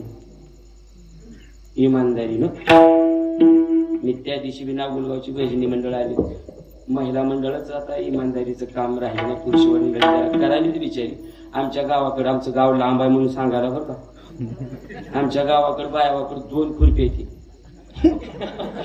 खालून चलतय आणि एक वरून चलतय जिनं शेतकऱ्याच्या खुरपाला गेल्यावर तणावर माती घालून तण बुजवली आहे तिच्या 21 पिढ्यात कुठलाच नोकरदार जन्माला येतो तिला कायम रोजगार करावा आणि जिने इमानित बारीक कष्ट केलं ना तिच्या 3ऱ्याच पिढीत कलेक्टर जन्माला येणार तुकोबारांचं उदाहरण घ्या ना 3 मजुराचं काम केलं काय खुश झाला शेतकरी आणि 1 पाचुंदा दिला गव्हाचा एवढं काम केलं किती दिलं 5 पेंड्या दिल्या तुकाराम महाराज म्हणजे का असेल त्या 5 पेंड्याचा पिंडा उचलला आणि 7:30ची वेळ असेल निघाली शेताकडे डोक्यावर तो 5 पेंड्या घेतल्यावर तुकाराम महाराजाच्या ध्यानात आलं घरी विश्वंभर बुवाची पुण्यतिथी आता जिजीनं माझी घालवली म्हणजे बरी आहे मग म्हणे तुझ्या पायी माझा झालाशी विश्वास पांडुरंगाच्या पायावर विश्वास होला आता तुला काय करायचं तारीशी अथवा तारी काय करायचं ते कर म्हणजे विश्वास ठेवला अजून नाही दृष्टांत संपला आणि मग महाराज ते असं ती 5 पेंड्या घेऊन गेली पहिला जुना असा पांदीचा इकडून झाडी आणि त्या पांदीत एका झाडाच्या फाट्याला फांदीला आग्या मावळ बसलो आग्या मावळ आणि तुकोबारांच्या डोक्यावरच्या त्या लोंबीची ती लोंबी असती का वाळलेली ती घासली आग्या मावळ म्हणलं कर येणं कारण काय म्हणलं होतं का मी तुला उग म्हणाला तुकाराम महाराज तसं त्या आरोग्य बोललं नसेल लगेच पुन्हा इचकेणारी वेगळी असते ती असं म्हणावं का थोडं तुम्ही जागा राहावं एवढ्या मवाळ म्हणलं वार काय म्हणलं होतं का म्हणजे आणि मग मवाळ उठलं आणि त्याचा सुळसुळाट अख्खं मवाळ महाराजाच्या अंगावर येऊन पडलं पण लक्ष देऊन ऐका तुकोबाराने एका तरी माशीला हाणावं एक तरी माशी अशी करून काढावी बाजूला एक तर माशी चिरडावी आपल्याला एक साधं मच्छर चावलं तर आम्ही चटकीने मारतो मच्छर चुरगळून कापतो पण माशा कशाच्या चावतात आग्या मोहलाच्या माशा चावतात लक्ष देऊन ऐका का तुझ्या पायी मध्ये झाला असे विश्वास आणि माशा चावतात तुकोबारांकरता आणि मग एवढं त्रास होते पण हात तसाच धरलेला पण न सांगता कळू येते अंतर विश्वंभर परिहार लगे इंद्रायणीच्या पात्रात खरकटी भांडी धुणाऱ्या देवाला लक्षात आलं माझ्या तुकोबाऱ्यांवर मभाव तुटून पडले आता मी भांडी घासत बसलो तर तुकोबाऱ्यांचं बरं वाईट झाल्याशिवाय राहणार नाही भांडी सोडली तिथंच आणि निघाल्यावर जिजाबाईने विचारलं कुठं म्हणजे आलो जरा आंबाबाई गेला बघ गुण म्हणजे ह्यांचा भाजनाला म्हणजे अजून कीर्तनाला आणि महाराज देव आले पांडुरंग परमात्मा त्या पांडीत आले स्वतःच्या अंगावरचा पितांबर भरजारी काढला आणि तुकोबाराच्या अंगावरच्या माशा जगाच्या बापानं काढाव्या माशा काढल्या आणि देवाने विचारलं तुकाराम महाराज एवढ्या माशा चावतात उगे एकाहत्तर माशीला तुम्ही मारायला पाहिजे होतं एकाहत्तर माशीला बाजूला काढायला पाहिजे होतं का केलं नाही तुम्ही असं देवा सांगू का घरी विश्वंभर बुवाची पूर्वजांची ज्यांच्या कुळात आम्ही जन्माला आलो त्यांची पुण्यतिथी आहे देवा ती पुण्यतिथी घालण्याचं माझं कर्तव्य होतं त्या कर्तव्यापासून विनमुख झालो म्हणजे मला पाप घडलं ते पाप या माशा चावून फेडतोय देवा आणि तुमचं काय गैर वाईट झालं असतं तर मला माहिती आहे ना मला विश्वास आहे कशाचा तुझ्या पायी मज म्हणून या आस मोकली विठोबा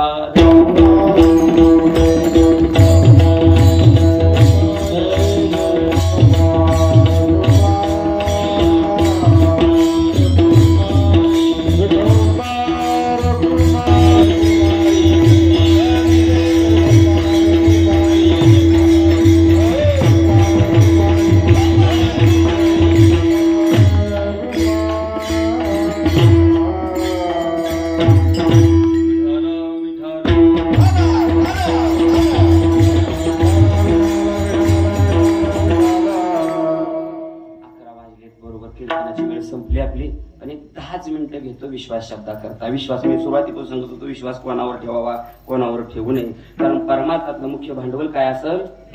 भांडवल गाठी तरी विश्वास, झालो ते झालो निश्चय दास, पाहे मागील निवास, पुढती सोस सेवेचाची. परमार्थामध्ये विश्वासाला किंमत आहे. विश्वास शब्द ज्या दिवशी तुमच्या जीवनामध्ये श्वास बंद झाला, तुमचं जीवन बंद झालं, संपलं. तसं परमार्थामध्ये तुमचा ईश्वरावरचा विश्वास संपला, त्या दिवशी ईश्वर तुमच्यासाठी संपला. देव मिळू शकत नाही, तुमच्यासाठी कामाला येऊ शकत नाही, तुमचं काही करू शकत नाही. विश्वासाला फार किंमत आहे. म्हणून विश्वास प्रमोद महाराज, कबीर महाराजांचा एक अभंग आहे बघा.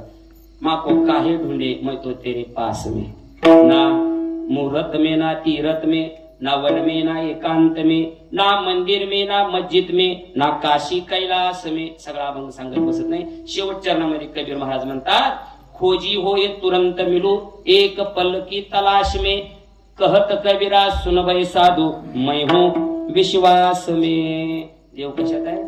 विश्वास. विश्वास फार महत्वाचा आहे. मग कोणावर ठेवा?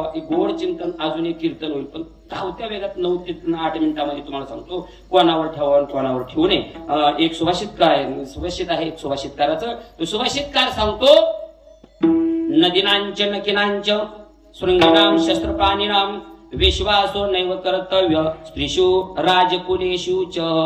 6 जणांवर विश्वास ठेवायचा नाही जीवनामध्ये. लक्ष देऊ नये का? 6 जण. कोण कोण? नदीवर विश्वास ठेवायचा नाही, नदीनांच नकिनांच नख असलेल्या प्राण्यावर विश्वास ठेवायचा नाही, शृंगीनांच शिंग असलेल्या प्राण्यावर विश्वास ठेवायचा नाही, शस्त्र प्राणीनाम शस्त्र धारण करणाऱ्यावर विश्वास ठेवायचा, ज्याच्यापाशी बंदूक आहे त्याच्या संगतीला आपल्याला वारी करायची आहे त्याच्यावर विश्वास ठेवायचा. कवा रात्रीत गुळी झाडील येत नाही. शस्त्र पाणीना म्हणजे शस्त्र धारण करणाऱ्यावर विश्वास ठेवायचा नाही. आणि 2 पुढची सांगितले, स्त्रीवर विश्वास ठेवायचा नाही आणि राजकुलावर विश्वास ठेवायचा नाही. ह्या 6 गोष्टी महत्वाच्या. नदीवर काय विश्वास ठेवायचा नाही? धावतो सांगतो, हे चिंतन मानण्यासारखं गोड आहे का? एका राजाने नदीवर विश्वास ठेवला, मानवी रूपात आलेली नदी, पहिला राजा एक राजा विश्वास ठेवला. म्हणला बसण्यात जागा चुकलीमुळं आपल्या मुलाकरता त्यानं स्वीकार केला. आणि शंतनू राजाने विश्वास ठेवला, 7 लेकरं मारलेल्याचं पाप मस्तकावर घ्यावं लागलं. जन्मलं की गंगेनं लेकरू कुठे नेऊन सोडायचं? पाण्यात. नदीवर विश्वास ठेवल्यामुळं. नदीनांच नकिनांच नख असलेल्या प्राण्यावर, मांजरावर सुद्धा विश्वास ठेवू नका. घडलेली सत्य घटना सांगतो. लय मांजर संध्याकाळी झोप येऊ दे म्हणून एक भाषण्यात चिडला. कीर्तनावर गेलो आणि दरवाजा लावून मांजराला बघतोच, मला कुठं सांग नाही त्याला. घराला आरशीशी बांगला आणि जर रटे जर द्यायला त्या मांजराला कमराचा पटा काढून ती मांजर होतं. म्हणला येड्या माळकरी आहे म्हणून गबासाला म्हणला कीर्तनावर आलायचं म्हणून. जर दमत झाला तर तू काय, मांजराने मार खाल्ला आणि एकदम नरड्याला त्यानं धरलं इथं. नरड्या प्राण गेल्याशिवाय सोडलं नाही. म्हणून नख असणाऱ्या प्राण्यावर विश्वास ठेवायचा नाही. नदीनांच नकिनांच शृंगीनांच शिंग असणाऱ्या, वाकडे तिकडे शिंग असणाऱ्या म्हशी म्हणा लय नाक करायचा नाही. काय शिवायची बी शिंग असते ती. एक म्हैस बघितली आम्ही, एक शिंग अशी कल गोल गोळून असतो आणि एक आजच्या गावाचा खराडा फिरवायचा आणि ती गोल वळलेलं बी आणि गोल वळून खोपड होऊन अशी एक निघाली. मी म्हणतो बघा ही बोराटीच्या पाटाळी म्हणून एक गोली होतय आणि तालाच म्हणते. शिंगानं सुद्धा म्हशी नीट नाही तेव्हा शिंगानं.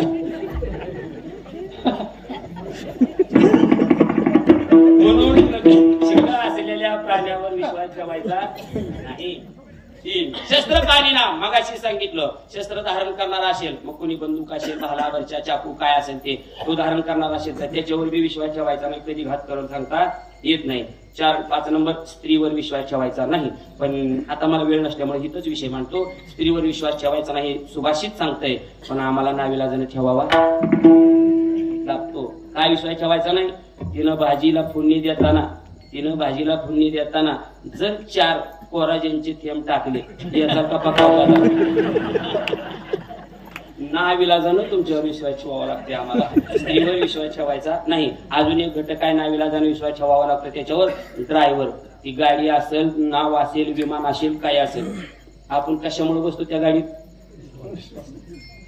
80 किलोमीटरचा घाट तो कुठला इकला प्रतापगडाच्या अलीकडला बालाघाट कोणता ना घाट आहे ते? जायचा 40 आणि उतरायचा 40 आंबा घाट.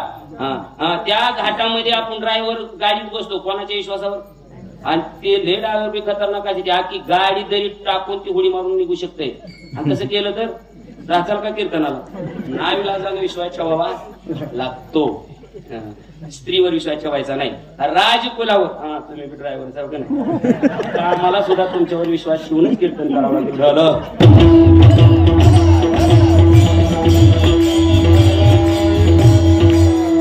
राजकुलावर विश्वास ठेवायचा नाही. एक सुंदर दृष्टांत म्हणतो 2च मिनिटाचा बघा. एक राजा घोडा घ्यायला गेला त्याला घोडी घ्यायची होती पारक कळत नव्हती म्हणजे याला बी सोबत पण त्या पारक करणाऱ्याला बी कळना. कोपऱ्यात बसलेल्या आंधळ्यानं सांगितलं आंधळ म्हणतो राजा तो घोडा घेऊ नको.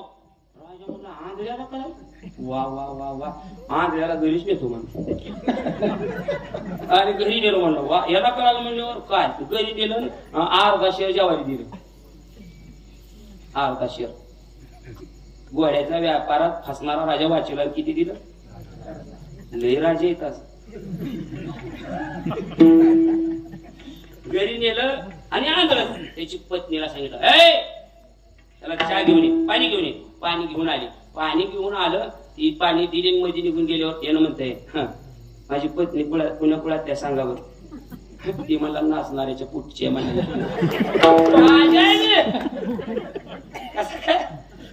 मी आंधळा जरी असलो तर तिने पायातलं पैंजण अगदी त्याच तालावर छिनुक छिनुक छिनुक वाजत आली छिनुक छिनुक करत गेली. कुलवान घराण्यातली स्त्री पायात पैंजण जरी असलं तर पायाच्या पैंजणाचा आवाज येऊ देत नाही. मी वळ केलं अजून अर्धा शेर जेवायला दिली. राज लय राज आहेत असं जेवढे जेवढे आहेत जरा ध्यानात ठेवा. आणि मग राजा म्हणला हा मी कुणा कुणातला म्हणलं माझं काय खानदान कसं काय झालं तू भीक मागणाऱ्याच्या पोटात. राजा म्हणला तुला फासावरच द्यावं वाटते म्हणा. बापाला जाऊन विचार. बाप जाऊ जिवंतच होता आणि बापाला विचारलं म्हणजे बाबा ते आंधळ म्हणते म्हणला मी भीक मागणाऱ्याच्या पोटात तुम्ही भिकारी होतो का? एसटी स्टँडलाच होतो म्हणला. एसटी स्टँड रेल्वे स्टँड एक सुद्धा नाही मला मी भारतातले. आणि मग कसे राजे झाले? या नगराचा राजा मेला त्याला उत्तराधिकारी नव्हता. हातीनीच्या सोंडीत माळ दिली तिनं माझ्या गळ्यात घातली आणि तू झालाच. आणि मग नाही विचारलं आंधळ्या एवढं कसं तुला कळालं? लका एवढं खरं सांगायला अर्धा शेर द्यालायच मला भिकारीचाच की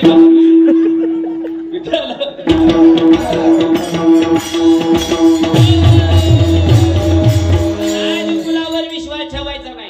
चला त्याच्या पुढं मित्रावर विश्वास ठेवायचा नाही. काय नवीन सांगाले महाराज? काय नवीन सांगायले? मित्र तो जगातलं संपुष्टात आणता का?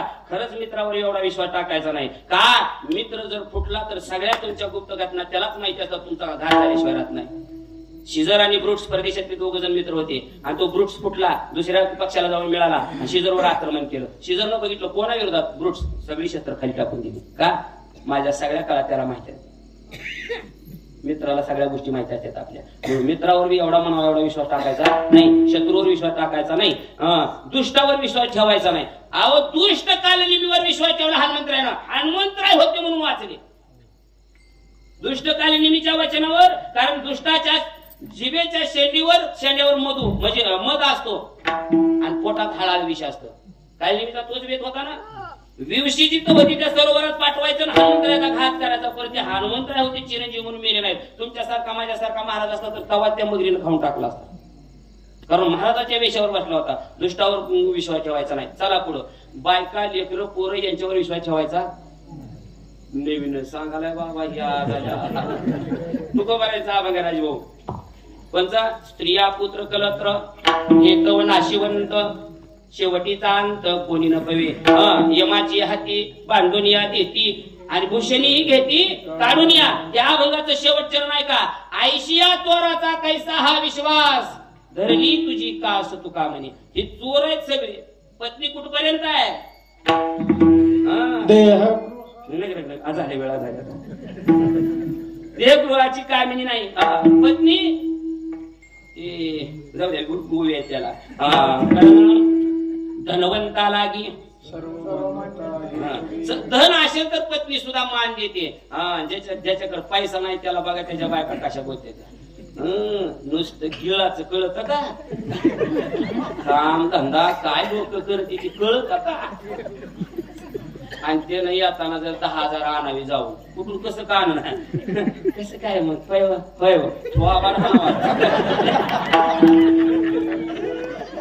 पैशासाठी सगळं चाललंय. हे चोर आहे. मुलगा असेल पत्नी असेल कोणी असेल यांच्यावर विश्वास ठेवू नका.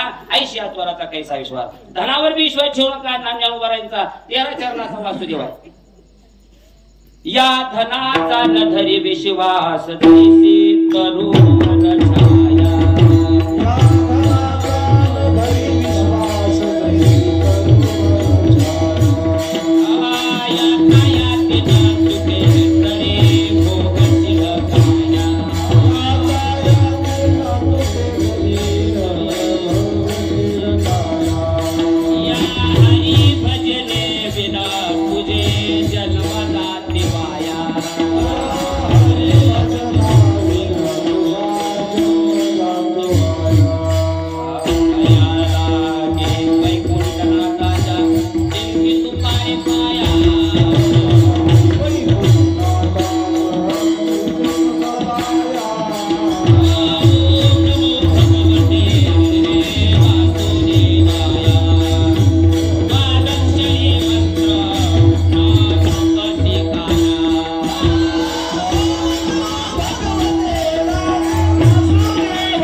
विश्वास जैशी तरुवर छाया. झाडाच्या सावलीसारखं धन आहे. झाडाची सावली एका दिशेला कायम राहत नाही तसं धन कायम स्थिती धनाची राहत नाही. म्हणून धनावर विश्वास ठेवू नका. या जो देह घेऊन आला त्या देहावर सुद्धा विश्वास ठेवू. क्षणभंगूर नाही बरवसा वारे सावध तोडा माया आशा. काही न चले मग गळा पडेल फासा. पुढे हुशार थोर आहे गोड सागा. मग काय करा राम राम स्मरादी. भगवंताच्या चिंतनावर विश्वास ठेवा. भगवंतावर विश्वास ठेवा. देवावर ठेवा. संतांच्या पायावर ठेवा. संतांची पायी हा माझा विश्वास. देवावर देवाच्या नावावर ठेवा. तुझी या नामाचा आम्हाशी विश्वास. तुझी या नामाचा म्हणून या वाचा घोष करू. देवा तुझ्या नामावर विश्वास आहे म्हणून तुझ्या पायी मज झाला अशी विश्वास. विश्वास पक्का असला पाहिजे. डळमळता बी नाही. काही काही माणसं लई विश्वास बी हेंद्र ठेवते ती. व्यवहारात उदाहरण सांगतो. खेडेगावातलं आपणाला शेताकडे जायचंय पण आपल्या शेजारचं घर घरीच असते. ते जात नाहीत बाहेर. आम्हाला आपल्याला कुलूप लावून जायचं पण चावी शेतातून हरवल म्हणून त्यांच्याकडे ठेवायचे बरं का. विश्वास सांगतो. मग ती चावी घ्यायची. आपल्या घराच्या डाव्या बाजूला जे घर आहे त्यांच्या घरी नेऊन द्यायची आणि देताना सांगायचं त्यांच्यावर लक्ष राहू द्या बरं का. आमच्या उजव्या हाताला जे घर आहे का त्यांच्यावर लक्ष राहू द्या. चावी कुणाकडे दिली त्याच्याकडे विश्वास असतो. आता तर उजव्या हाताकडे कशाला बघायला लावायची गरज आहे. एवढा विश्वास आहे आमच्यावर. विश्वास. एक कुत्र भुकलं 24 त्याच्या मागे 23 कुत्री भुकली. एकानं 23 कुत्र्याला विचारलं काय तुम्ही भुकले? म्हणलं आमचं पहिलं भुकले. म्हणून 23 म्हणजे मग ते काय भुकलं त्याला विचारलं. मला काहीतरी दिसलं. मग हे 23 म्हणले आमच्या जातीत असा नियम आहे. म्हणजे आमची जात उगन विनाकारण भुकतच नाही. काहीतरी दिसल्याशिवाय. कुत्री त्याच्या भावकीवर एवढा विश्वास होती. विश्वास तुमच्या तुम्ही ठरवा बाबा. मी काय बोलत नाही. कुत्री आपल्या भावकीवर विश्वास ठेवते. ते आपल्या तारा ते पडझड झाल्या असू द्या. चला विश्वास किती पक्का असावा. छोटासा मार्मिक दृष्टांत सांगतो. क्षमा समाप्त करतो. एक राजा झालं 2 मिनिटाचा दृष्टांत ऐका. एक राजा नगरामध्ये दुष्काळ पडला आणि प्रधान राजे चिंताक्रांत झाले. काय करावं. आणि एके दिवशी सहज गेले. ज्या नगराच्या ठिकाणी ज्या धरणातून पाणी होतं ते धरण कोरडं पडलं. काही पाण्याचा थेंब नाही. ते दोघं गेले. धरण कोरडं आहे. फिरले भटकंती केली श्रम पावला म्हणजे थोडासा त्रास झाला म्हणून राजा झाडाखाली बसलाय का आणि बसल्या राजाला झोप लागली. राजा झोपल्याबरोबर प्रधान जागा होता ज्या झाडाखाली राजा झोपला होता त्या झाडावरती एक पक्ष्याचं जोडपं होतं नर आणि मादी. त्यातला नर मनुष्यवाणी म्हणजे त्याच्या पक्षी भाषेमध्ये बोलू लागला. ती प्रधानाला भाषा कळत होती पक्षाची. आता अशी माझ्या अनुभवामध्ये तिघाला पक्षाची भाषा कळत होती. 1 2 नंबर अध्याय शिवलीलामृत ग्रंथातला त्या पारद्याला एक कळत होती हरणीचं बोलणं. 3 नंबर कैकेयीचा बाप अश्वपती त्याला बी पशु पक्षी प्राण्यांची भाषा कळत होती. आता तो विषय लांब वाढून सांगत नाही. मग तो नर असणारा म्हणत होता आपल्या मादीला बोलत होता अगं प्रिये सगळा राजामध्ये दुष्काळ पडलाय पाणी लोक करते राजा त्रास करतोय त्रासून वैतागून झोपलाय. पण सांगू का तुला राजाच्या मानेचं रक्त काढलं आणि तळ्यात नेऊन जर शिंपलं ना तर तळ गच्च भरल पाण्यानं. कशानं राजाच्या मानेचं रक्त काढायचं आहे आणि तळ गच्च भरल पाण्यानं. ती मादी म्हणली राजा मारून पाणी पिणं काय सुखाचं वाटेल का जगाला. पण तो नर लगेच म्हणला पण ऐक ना समोर जे झाड दिसते ना त्या झाडाचा पाला जर राजाच्या मानेला लावला पहिलं सरक होईल. ना जखम ना वड ना खून कुछ नाही. प्रधान ऐकत होता. प्रधान म्हणला आधी प्रॅक्टिस काय म्हणते त्याला आधी परीक्षा घेऊन बघू. तलवार खाली आपलं बोट कापलं आणि पुढच्या झाडाचा पाला आणला आणि त्या जखमेला लावला. जैसे हे जखम. आता राजाची मान तोडायला हरकत नाही. आणि कमरेची तलवार काढलेली राजाच्या छातीवर बसला प्रधान. विश्वास सांगतो तुझी या पायी मज झाला असे किती निश्चय त्याला आढळ विश्वास म्हणायचं. आणि प्रधान भासला महाराज आणि छातीवर भासला तलवार काढली राजाच्या मानावर मारायच्या मानेचं रक्त टाकायचं काय म्हणजे. राजाने डोळे उघडले तर छातीवर प्रधान बसला आणि हातात तलवार आहे. पाहिलं फक्त प्रधानाकडं आणि डोळे झाकून घेतल्या प्रधानानं तशीच तलवार मारली. रक्त काढलं ते रक्त घेतलं आणि तळ्यात नेऊन शिंपल्याबरोबर अगदी तळ गच्च भरून वाहू लागलं पाण्यानं. सगळी जनता खुश झाली. मग तो आला प्रधान आला. ते झाड वर्म सांगितलं होतं त्या पक्षानं. ते झाडाचा पाला आणला राजाच्या माने लावला. राजा जैसे ते उठला जिवंत झाला. राजा उठले 2 जण गेले. पण 8 दिवसात प्रधान असा वाळायला लागला. का मी छातीवर बसलेलं कुणी बघितलं होतं राजानं बघितलं होतं. कुण्या दिवशी राजा ह्याचा बदला घेईल सांगता नाही. मग म्हणून प्रधान वाळायला लागला होता. आणि मग एके दिवशी न राहून प्रधानानंच विचारलं राजे साहेब त्या दिवशी झाडाखाली झोपले असताना मी तुमच्या छातीवर बसलो होतो. तुमच्या मानेवर तलवार घातली मी. तुम्ही बघितलं डोळे झाकले तरी मला तुम्ही विचारत नाही. का विचारत नाही. राजानं सांगितलं माझा एवढा विश्वास आहे प्रधान तुमच्यावर तुम्ही जे कराल ते हिताचंच कराल. तेवढा विश्वास देवावर असावा तेवढा विश्वास संताच्या पायावर असावा. पण तुकोबराय म्हणतात तुझ्या पायी मज झाला असे विश्वास म्हणून या आस मोकलेली राहिले 3 चरण पुन्हा कधीतरी बघू. ज्ञानेश्वर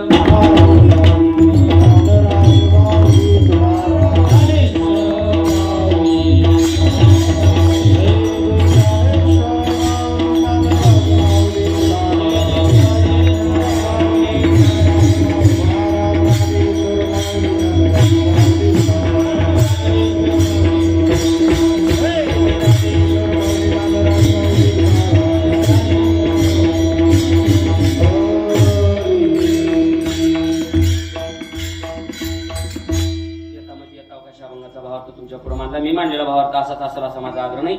उपस्थित सर्वांचं सगळ्यांची नावं घाता घेणं शक्य होणार नाही. उपस्थित सर्व जेवढ्या आडनावाची लोक इथे उपस्थित आहेत त्यांच्या सगळ्यांच्या पायावर माझा नतमस्तक.